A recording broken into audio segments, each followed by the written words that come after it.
मित्रांनो, पी-एम किसान योजनेचा 23वा हप्ता मिळवण्यासाठी तुम्हाला ई-के-वाय-सी करणे बंधनकारक आहे. आता ही ई-के-वाय-सी आपण मोबाईलवरून कशी करावी ते संपूर्ण प्रोसेस लाईव्ह पाहणार आहोत.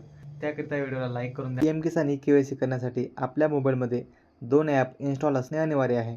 पहिला जो ॲप आहे तो आहे आधार फेस आय डी आणि दुसरा जो ॲप आहे पी-एम किसान सन्मान निधी ॲप. हे दोन्ही ॲप तुम्ही प्ले स्टोरवरून डाउनलोड करून घ्या. ॲप डाउनलोड केल्यानंतर मित्रांनो आपल्यासमोर असा इंटरफेस दिसेल.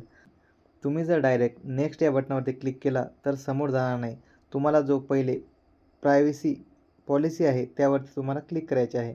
तर तुम्हाला नेक्स्ट या बटनावरती क्लिक करायचे आहे. नंतर तुम्हाला 2 ऑप्शन दिसेल, अपडेट मोबाईल नंबर आणि लॉग इन. तुम्हाला लॉग इन या पर्यायावरती क्लिक करायचे आहे.